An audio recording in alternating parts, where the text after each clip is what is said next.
Hey, so amazing. You see how they playing? Live wire, it's all about sports and entertainment.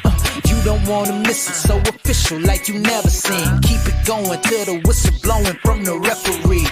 Everything from highlights and stats. You know that we gotta run it back, whether on the field or the court. You know that this is where it's at. Subscribe, no delaying. This is Live Wire, sports and entertainment. Let's go. What's good, everyone? Welcome to another edition to Live Wire Sports Media. This is your Monday motivation. So, I did a video.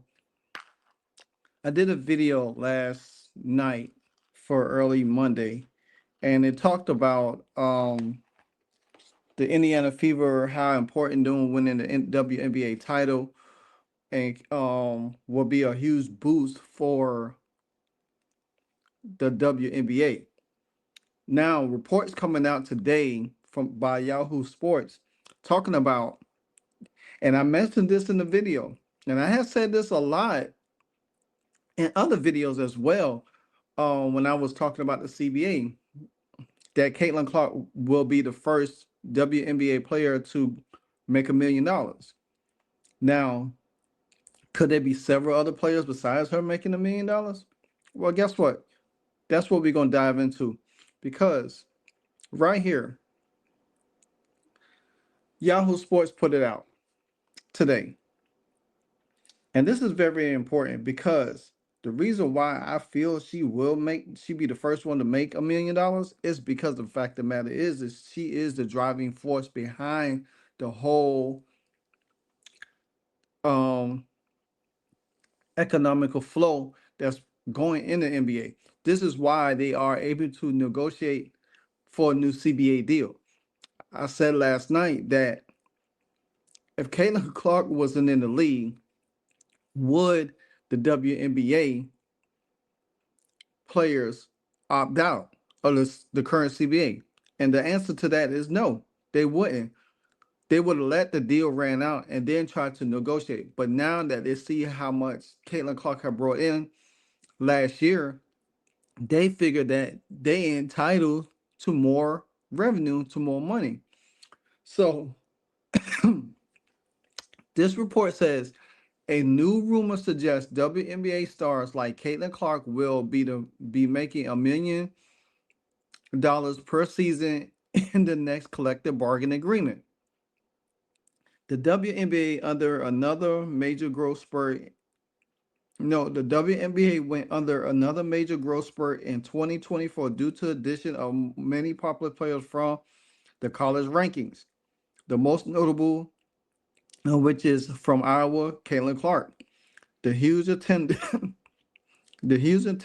and rating numbers the Indiana Fever star helped to generate came at the right time, with the current CBA set to expire after the season. So, like I said, if you didn't have Caitlin Clark, Aja Reese, Cameron Brink, Ricky Jackson, all of these stars that have all of this big following from college to the WNBA would not be in a position to negotiate anything else. Because the fact of the matter is that most of the teams in the league are subsidized by the NBA.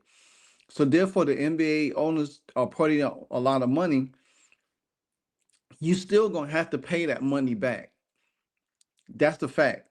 You're still gonna have to pay that money back at some point in time. So they looked at what Caitlin Clark generated, all these record numbers that they did last year in 2024, and they said, well, hey, this is what Nika Umake, like her and Breonna stood. Oh, well, you know what? Caitlin Clark did all this, but we want a piece of the pie. We want more money. We've been in the league for a long period of time. See, the last time they negotiated the last CBA, they undercut the rookies to get themselves more money. But this time around, it's not going to be like that. The money is going to be across the board. It's going to help the rookies and it's going to help certain veterans. But top players in the league is going to be the one that make the most money, such as Caitlin Clark, possibly Angel Reese, possibly Asia Wilson, possibly Sabrina Ionescu. That's just four that I'm naming right there. I don't see Brianna Stewart being $1 million player. She's not. She's already older. She doesn't move the needle like that. You know what I'm saying? Now, I could say this: if Caitlin Clark becomes the first $1 million player in the league, she'll probably be the only one at that time because of what she has done.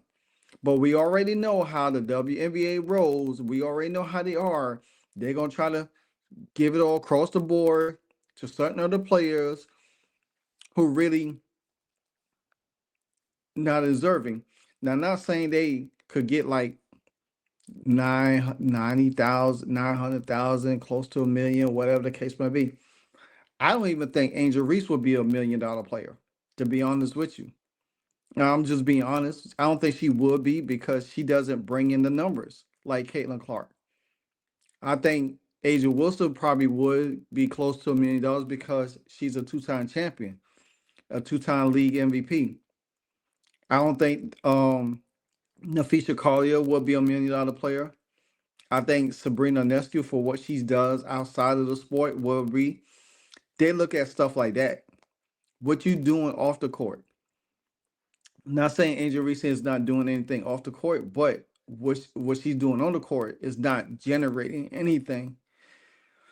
Everything is moving because of Caitlin Clark. So here's the second part of the article, real quick, that I want to touch on because there's more to it.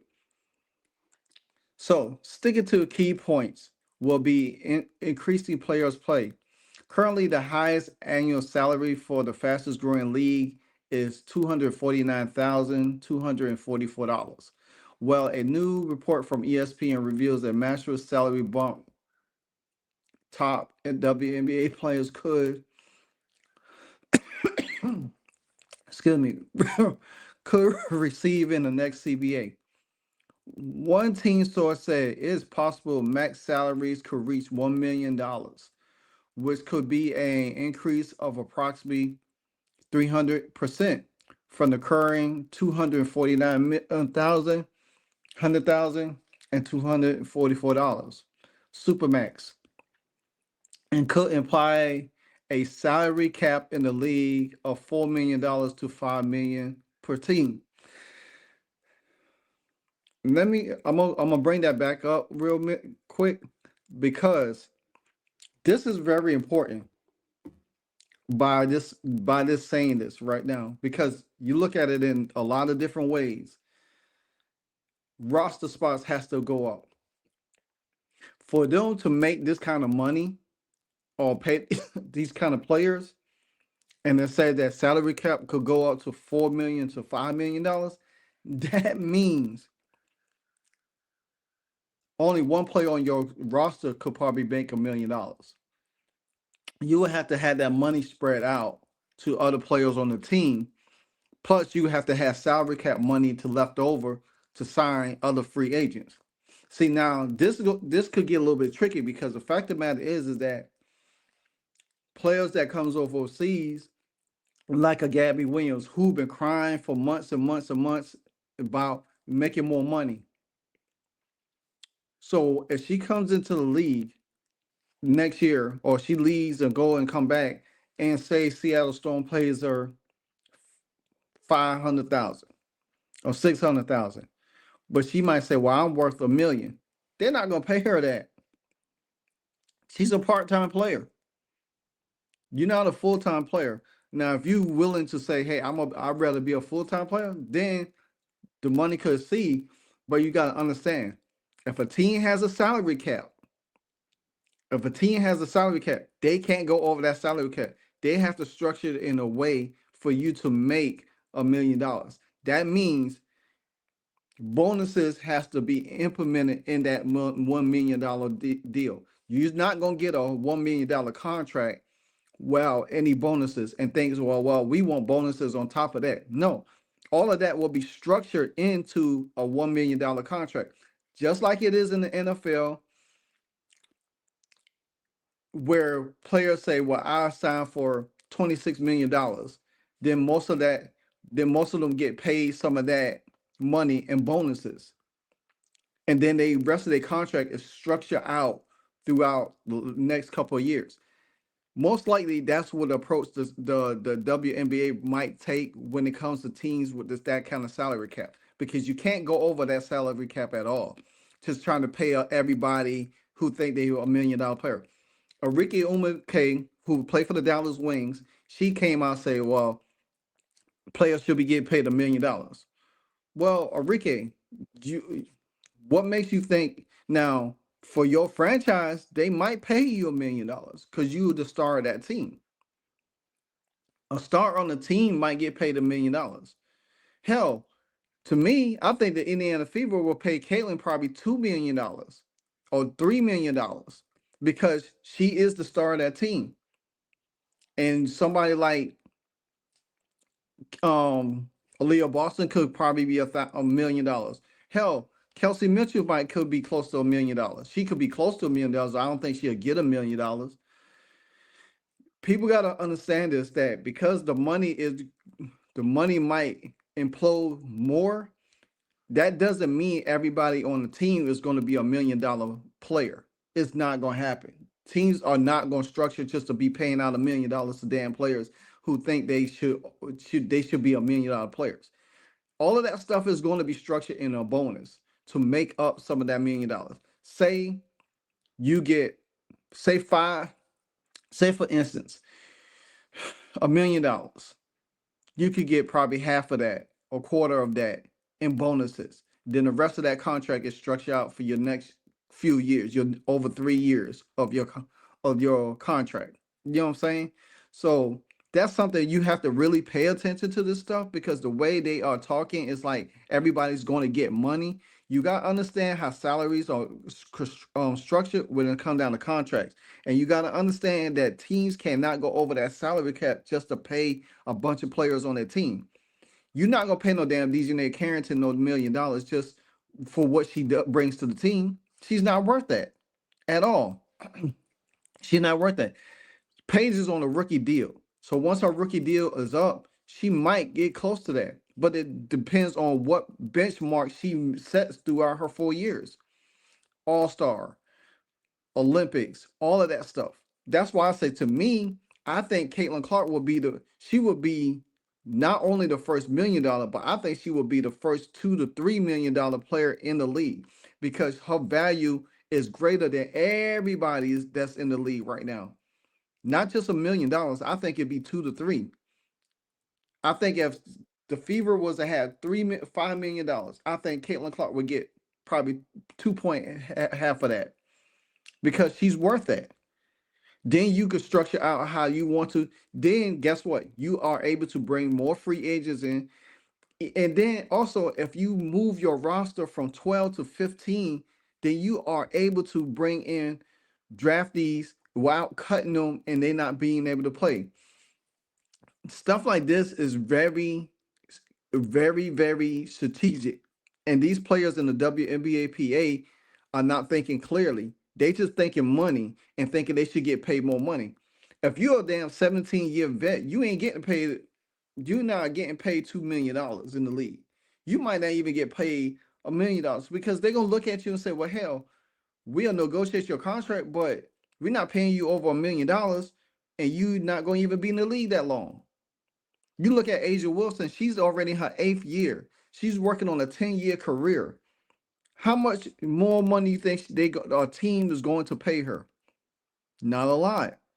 She's probably most likely going to be stuck with the Las Vegas Aces unless she leaves that organization and goes somewhere else to try to win another championship. But most likely she probably be stuck there, because that organization is going to pay her the money that she wants because they need her. So now let me get back to the rest of this article real quick, because I want to tighten it up. All right, so it says that Caitlin Clark's contract is $338,056, despite being the most popular player in all of women's league. Caitlin Clark will make just over $78,000 in her second season with Indiana. The highest point of her rookie deal will be $97,582, which will come in a option year in 2027. Now, the Indiana Fever do control that option. They do control that that option and is sure to use it in 2 years. However, Clark reportedly made $11 million endorsements last year. So with that being said, to say the league current salary cap is just 1.3 million. So not only will the new CBA be very beneficial for the WNBA biggest stars, but prospects entering the league from college will be far better compensated from the start of their career. And that's a good, because you got to think about it. You're gonna have Lauren Betts coming in. You're gonna have Flazé Johnson coming in. You're gonna have Hannah Duggal coming in soon. You're gonna have Olivia Miles coming in, and you're gonna have Juju Watkins. So they gotta pay the rookies decent, pretty decent. You know what I'm saying? They can't give them what they making now. It's chump change. You know what I'm saying? Despite the increased profits in sports, the WNBA lost $40 million last year. However, if things continue to their current trajectory, the league stands to make a bigger money in the future media rights deal.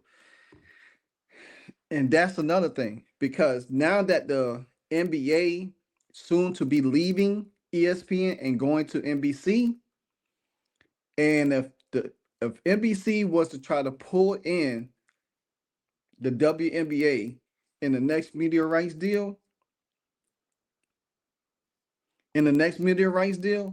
and you got to think about it. Netflix is already hosting NFL games. Trust me, Netflix is going to want to get in on a WNBA game. Amazon Prime is already doing it. And Ariana is already having it. CBS already has some. So if ESPN loses NBC, loses to NBC, which they are, the NBA is going back to NBC. So guess what? The only thing that the ESPN going to have to hold on right now is the WNBA. But eventually, if that product going to have to go over to NBC as well, soon, because with the new TV, when they have another TV rights deal, and Caitlin Clark is a standalone, NBC is going to market her way better than what ESPN has done. And you got to think about streaming platforms such as Amazon Prime and Netflix. Netflix is going to get into the sports market. They already tapped into boxing. They already tapped into the NFL. Now it's only a matter of time. They already got WWE over there. So it's just a matter of time. And if they know that Caitlin Clark is the biggest draw, what everybody has Netflix. Come on. So paying Caitlin Clark for what she's worth. Now we already seen that Michael Jordan, all the years he was in the league, he didn't get paid what he was worth. You know, we seen it. Tom Brady could have got paid everything that he wanted to in there. He took pay cuts to win championships. Now, Caitlin Clark could be on a different level. She could follow that same suit like Tom Brady or Patrick Mahomes, all of them, and say, well, hey, you know what? I want to take less money. I want to continue to build this team and win championships. Then guess what? Then she's going to continue to make money for the league, because the league going to look at it and say, well, hey, she's taking less money, but the league will be able to grow in different ways, and they'll be able to pay their debt from the NBA. And that's and break even, and where they continue. But guess what? Caitlin Clark is not gonna play forever. So they're gonna have to figure out something after that. Cause I don't see Juju carrying the league. She's a great talent, but she doesn't move it like Caitlin Clark. Paige doesn't move it like Caitlin Clark. Who are you gonna have it? Who you gonna have behind Caitlin Clark? Caitlin Clark is really the Michael Jordan, Kobe Bryant, and the LeBron James of the WNBA right now. She's box office. So the best thing for this league to do right now is get behind the most star-studded player and push it as further as they can push it. So, but my guess is not the only Caitlin Clark gets $1 million. I think she would be paid about She probably paid about 1.5 million, close to 2 million with the Indiana Fever. I think she will be the highest paid athlete in the league. To me, that's what I feel. I feel she'll be the highest paid athlete in the league because she deserves it for what she brings to the league and what she brings to her franchise is only notable. But let me know what you think about in the comments about this situation. Who you think will be $1 million players in the league? I named four, but it's to me I narrowed it down to probably three. So with that being said, this is Live Wire Sports Media. Until the next episode, this is your Motivational Monday, and you know what it is. Hey, so amazing. You see how they playing? Live wire, it's all about sports and entertainment. You don't wanna miss it, so official like you never seen. Keep it going till the whistle blowing from the referee. Everything from highlights and stats. You know that we gotta run it back, whether on the field or the court. You know that this is where it's at. Subscribe, no delaying. This is Live Wire, sports and entertainment. Let's go.